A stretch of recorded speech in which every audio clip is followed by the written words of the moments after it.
Good evening, listeners, and welcome to Views on Health.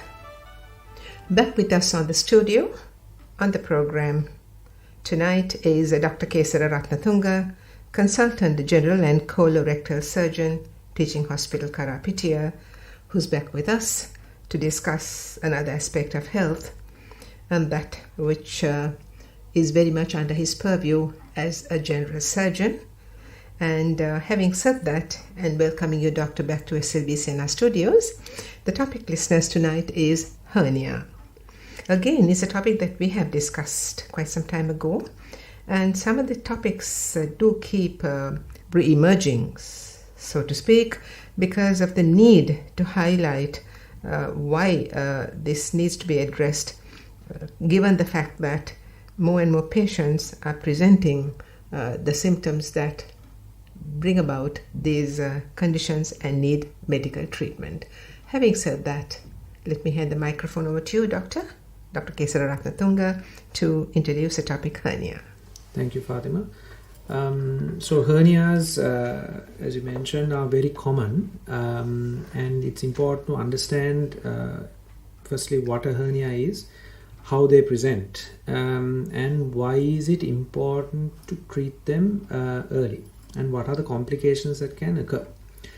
So essentially a hernia is an outpouching of your visceral components, or your what's inside your abdominal cavity. It can push out through the abdominal wall through inherent defects. So you get a sort of what's called a weak area in your abdomen or in your groin, and your bowels and the fat that is inside can push through these holes and present as a lump on the outside. So that's what it is, in a very straightforward manner in which you'll be able to describe what you see. But hernias are there is more complexity to it, because hernia can occur in various places. So one of the commonest places that we see hernia is in the groin, and we call them inguinal hernias. It can occur on one side or on both sides, and the other common area is near the umbilicus, and they are called paraumbilical hernias. These can occur in children as well. They occur throughout the spectrum of ages, and they presented with different problems at different times, and the risks associated will depend a lot on the patient's age, the level of activity which the patient has, their jobs, and the degree of symptoms. So these are sort of the topics that I want to sort of highlight with regard to hernias. So getting into that, can hernias be dangerous? That is one of the things that we need to know, because it'll define how much importance you place on it. Say if you have a hernia, should I be worried about it? And the question is, yes, you should be worried about it, but can they be dangerous? That's a question which varies from hernia to hernia and person to person. Now, why do hernias cause problems?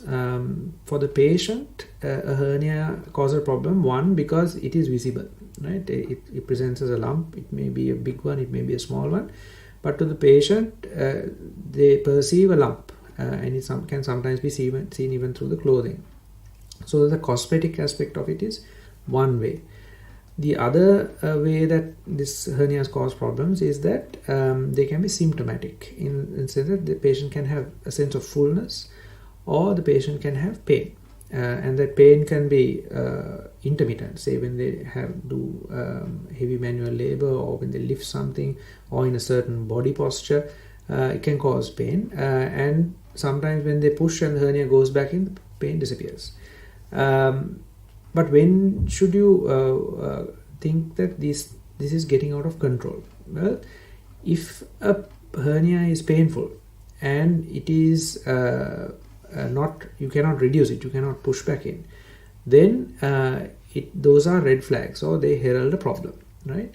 The reason is that because the internal contents within the abdominal cavity push out through these defects, they come out into the hernial sac and then cannot go back.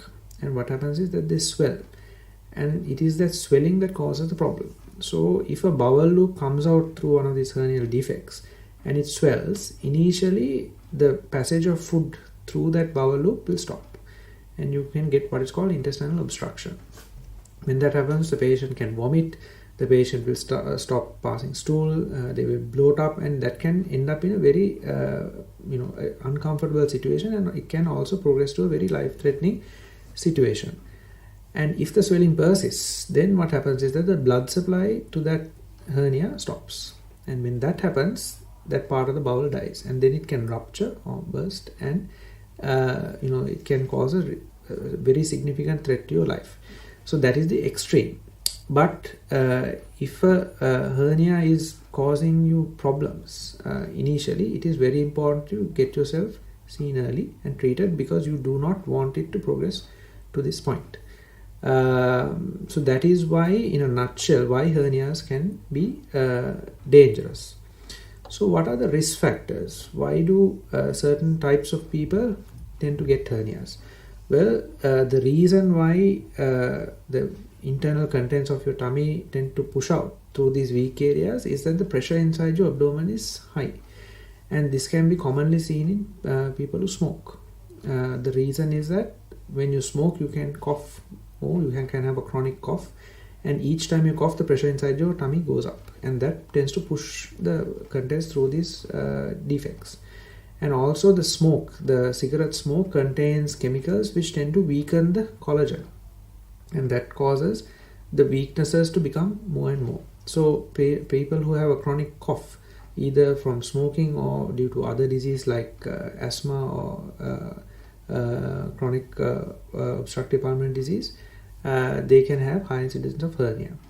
The other group are patients who do heavy manual labor, because there again, if you are straining to lift heavy weights, or weightlifters, sportsmen, they have a lot of pressure building up in their tummies. So as a result, the incidence of hernia is more. So these are common groups. But apart from these, patients who have congenital problems in their anatomy can also have hernias. So you can find children who have hernias in their groin, in their tummy, young adults who have it, and very elderly people also who have it, even if they are not chronic smokers or don't have chronic cough or lift heavy weights. So it's a fairly wide spectrum. So now we know why hernias can become dangerous, who are the risk groups, and what are the problems that can occur, why they become dangerous. So the next question is, are hernias treatable? Yes, they are eminently treatable, and they need to be treated surgically, because it is a problem, a defect in your anatomy. There is no medication which can change that, but certain exercises to strengthen your abdominal wall can help, but they do not sort out the problem. The only way to completely resolve the problem is to surgically close that defect, and we do that in different ways. So they can either be done as just a closure with stitching, as it would be the layperson's term, but we often use what's called a mesh, and patients are aware of it, and they will always ask me, are you putting a mesh? Will I have a mesh inside? And most often the answer is yes. The reason let me explain what a mesh is. A mesh is it's a synthetic material which we put into close the defect, and that generates a scar tissue formation in excess of what would normally occur, and that gives a very strong repair site. And therefore we found that over decades that the addition of a mesh into a repair reduces the rate of recurrence, and therefore it's a good option to have. You don't always need to put it, but it is most often it does go into hernia repairs. Is there a lot of patients ask, look, is there a problem with putting this mesh in? Generally no, but as with putting any synthetic material into your body, you can have a few complications, but the advantages far outweigh the risks. And if there is a problem or a known risk factor in a patient, then we will avoid it and go for other measures. Do we always need to operate a hernia? Well, to correct the anatomical defect, yes. But remember, these hernia operations are done under anesthesia. They are an operative procedure, so they have their inherent risks associated. So we will always consider what are the advantages to the patient and balance it against the risks. So for example, if a patient is is elderly and he does not lead a very active life, does not lift any heavy weights, is mobile within the house but not so much outside, and his hernia is not very symptomatic, then in such a patient, operating would present its risks, and also anesthesia would present its own risks, because the patient may have diabetes, heart disease, so many things. So there, in that situation, the risks of the anesthesia and operation would outweigh the benefits of the operation, because he is unlikely to have his abdominal pressure is not likely to go up to cause a problem in the foreseeable future. So in those patients, we would advise, maintain that degree of activity and manage it conservatively, where we don't operate, but we might offer him a support, what's called a hernia truss, where you wear it around that hernia side, and that offers a pressure against which the hernia cannot come out. It is not a solution to the problem, but it will mitigate the risks of complications, and also it will help to a certain extent from the hernia becoming bigger. But if the patient was younger, say in his young adulthood or middle age, and he was very active, he led an active lifestyle, then the story is different, because then we would consider the benefits of the operation much greater than the risks. And therefore we would advise, have this thing sorted out, get your hernia sorted out, and then get back to work, which is what the patient wants as well. So they are the way we approach a patient, and the decisions that we make on what options to offer the patient will be tailor-made to the patient and his clinical condition. Thank you, Dr. again, for this very lucid explanation. Just a question that I have is that what lay people generally are of the view that a hernia comes about in your system because a person has been carrying weight. How far is that true? Does that impact? It does impact. Weight, in a sense, if you yourself are on the heavy side, that is, if you what we call obese or morbidly obese, the fat deposition does not occur only under the skin or in the arms, it occurs inside the abdominal cavity, and that in a confined space, that fat will tend to cause a raised pressure and push through. So the incidence of hernia in those patients is higher. Operating on those sorts of patients also riskier, because the fat presents us with a lot of problems, anesthetically and surgically. And as I mentioned earlier, with regard to weight, if you are lifting weights, or if you are having your job inquires, or your sports person or whatever, then that, because the abdominal pressure goes up, and the incidence of hernia also is higher in those patients. So both ways the weight does impact. It does. And so in addition to being a regular smoker, and maybe because of asthma, you might be coughing, and weight in terms of body mass, yes, as well as lifting heavy things on a regular basis, can bring about this situation. That's right. So doctor, again, once you spoke of putting this mesh as a safeguard, and that it far outweighs the risks, the benefits outweigh the risks, all of that. Yet for all, can it recur? Yes. So if you have a hernia and it's repaired, but you still continue to smoke, and you still have a chronic cough, or you go back to lifting heavy weights, then the initial reason for you to get the hernia, which was the increased abdominal pressure due to those lifestyle actions or those diseases, is still there. So however strong that repair is, you will still have a pressure pushing against that, and you can have a recurrence. So if you do it early on, soon after surgery, then the risks of recurrence are higher, because the scar tissue hasn't formed in. But generally what we say is the scar becomes mature and at full strength at 3 months. So after that, the recurrence rates are less. But still, for all, if you do continue to have those risk factors, the recurrence rate is there. But generally what the figures that we discuss with patients is that if you have a mesh repair of a hernia and you avoid all these other risk factors, then generally the rate of recurrence is about 2% or 1%. It's about that. But the recurrence rate is always there. It's never zero. So end of the day, would the recurrence be in a more common feature amongst a particular age group or gender, or is it back to one's lifestyle? It's back to one's lifestyle really, because as I mentioned, it's the risk factors which will cause this. One of the important things to remember here is that if you have had an operation and the mesh has been put in, there's a perception among people that it is the mesh that offers mechanical strength. It is not the case. It just promotes scarring. So that scarring takes time to happen. So just because you had a mesh doesn't mean that you can immediately go and becoming fully active again at extreme levels of work because of the rate of recurrence that I mentioned. But certainly day-to-day activity is absolutely possible, and there is no problem with that. With regard to techniques of operation, earlier it was a cut and you operate it. Now there are very modern techniques. We do it with keyhole surgery. They do the same operation but with minimal scars. So earlier a standard hernia operation would be about 4 or 5 centimeter incision, but with these you go in it about 5 millimeter, 1 millimeter, multiple incisions and do the job. Those approaches have their risks as well, and the risk benefit needs to be gauged by a medical professional before you offer it to a patient.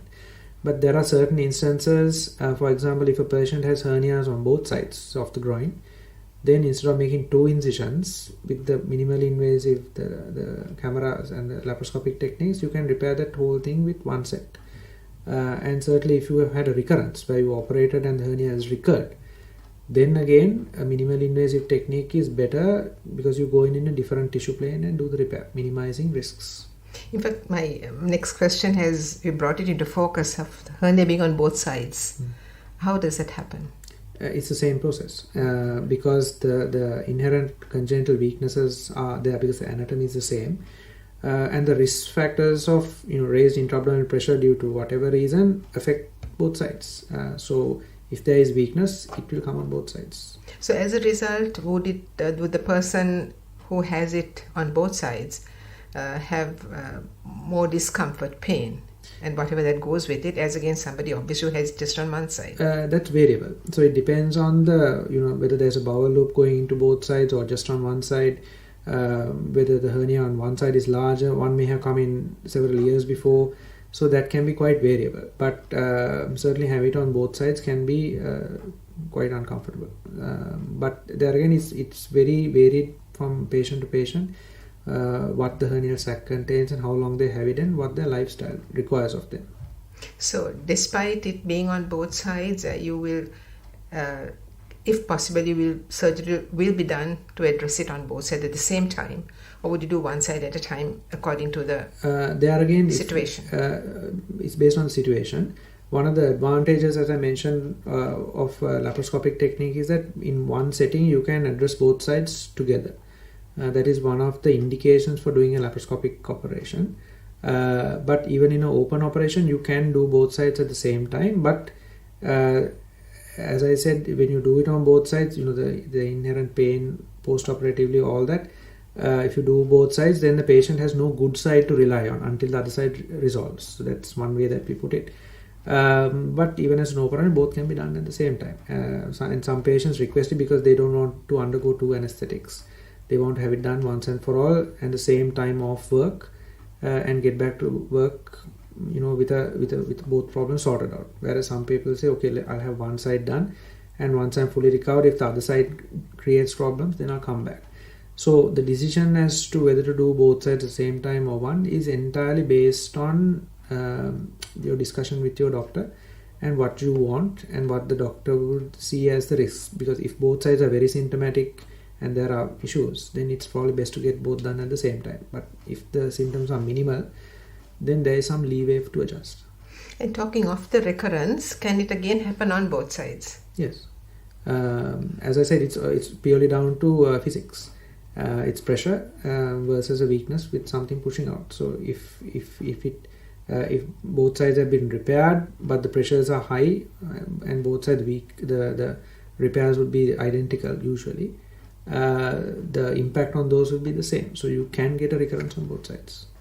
And in that situation, doctor, the patient has to go through the same procedure in terms of getting the problem addressed in terms of surgery? Or... Yeah, so generally what we say is that if you had an open operation the first time and then you got a recurrence, then on the second occasion it's better to go in laparoscopically. If you had a laparoscopic operation in the first go, then the recurrence is better addressed in a open operation, because the tissue planes that we deal with are different. So you go into virgin planes at each operation, so that if you go into a scarred abdomen, scarred plane, then the chances of you causing damage are higher. So we try to keep to the fresh planes in each operation, but hopefully you don't need a second operation. That's the best.